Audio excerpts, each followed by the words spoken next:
Halo,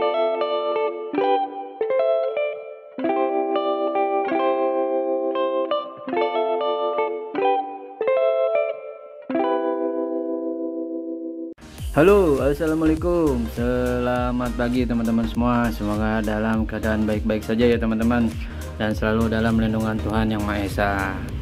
Oke teman-teman, pada pagi hari ini saya mau coba share sedikit terkait indikasi-indikasi indukan yang berpotensi bermasalah saat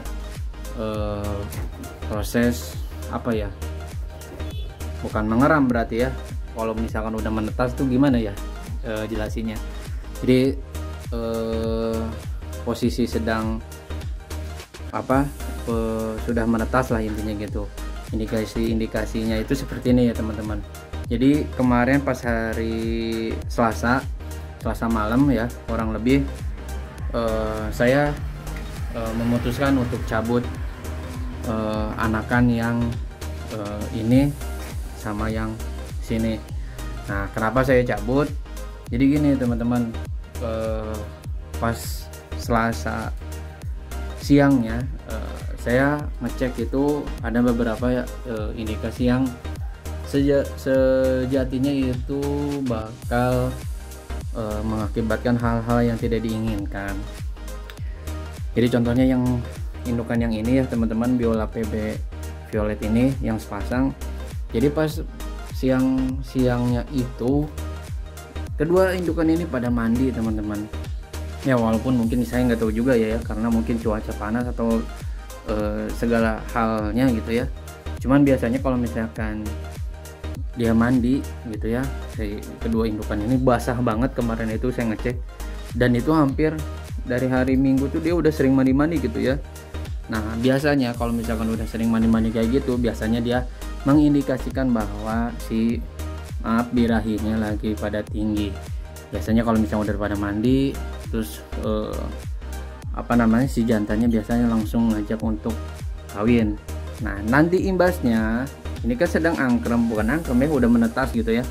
Nah nanti biasanya si anaknya itu yang jadi korban untuk dijadikan atau dibantai lah kalau kasarnya gitu ya.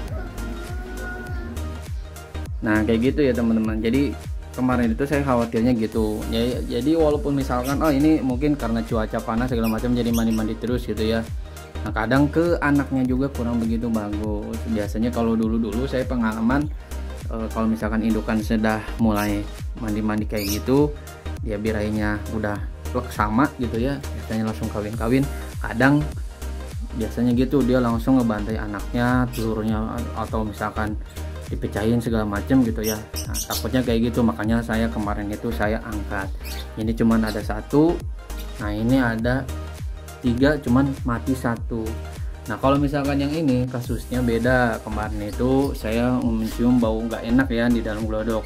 Nggak taunya ada anakan yang mati ya, yang terhimpit gitu ya sama indukan, dan sudah mengeluarkan aroma yang enggak enak gitu ya, bau enggak sedap gitu, bau bangkai. Makanya saya cabut juga, yang karena biasanya kalaupun misalkan itu saya disimpan si anakannya gitu ya, diangkat bangkainya gitu ya, tapi biasanya agak kurang maksimal ya teman-teman, karena nanti malah mati juga gitu ya si anakan yang sisanya. Karena kan si bukan suhu ya, aroma yang di glodok ini jadi nggak bagus gitu ya. Takutnya ada bau-bau yang nggak sedap terus mengganggu, malah jadi dibantai juga gitu. Biasanya gitu kalau LB, kalau misalkan udah nggak nyaman biasanya dia kayak ngeriset gitu ya, ngeriset si glodoknya gitu ya. Jadi anaknya imbasnya dibunuh biasanya gitu ya, dimasukin di kedalamin si glodoknya gitu ya, dikubur biasanya. Nah nanti dia ngeriset ulang, kalau kasarnya gitu, di reset ya, mandi, kawin lagi, telur lagi gitu. Cuman kan sayang gitu ya, dia udah netes, kalau misalkan sampai mati kan sayang. Makanya ini saya ambil juga. Ini kemarin 2, nah jadi 3 ekor ya kemarin saya ngangkat. Nah jadi untuk kasus yang ini tuh kemarin saya udah ngawanti-wanti, wah ini takutnya udah birahi lagi malah anaknya yang kena imbas. Biasanya gitu kalau misalkan yang kedua indukan udah sering mandi kawin-kawin, biasanya malah anaknya yang jadi korban gitu. Cuman kebanyakan sih kayak gitu, cuman ada juga yang biasa aja mandi aja gitu buat ngeredain suhu gitu ya.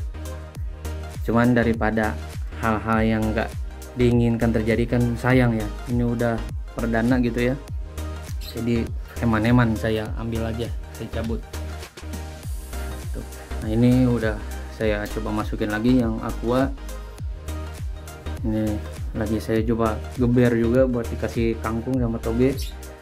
Terus yang ini juga sama, ini kemarin saya cek agak telat ini ya, ya maklum ini mesin tua ya, jadi harus lebih bersabar gitu ya. Ini harus dijemur ulang lagi.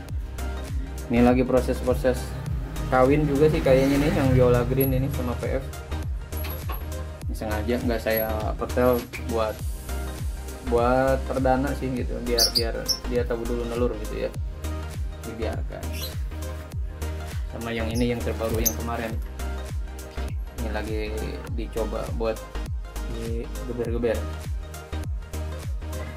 Nah teman-teman, untuk yang kemarin nanyain masih ada yang mau dijual gak, ini sih yang mau saya jual tuh yang ini, Viola Aqua Violet ya, ini betina ya. Cuman birahinya lagi agak naik teman-teman, jadi harus dikondisikan dulu. Ini untuk postur, warna, durasi ini ngeri ya, untuk diternak insya Allah bagus, tinggal cari jantan yang pas aja. Ini bagus, ini yang mau saya jual, ini harganya 700 udah ongkir ya, ongkir. Siap kirim-kirim lah, misalkan masih area Jawa Tengah masih bisa dikirim. Sejauh ada jalur kereta lah ya, ini 700 lah.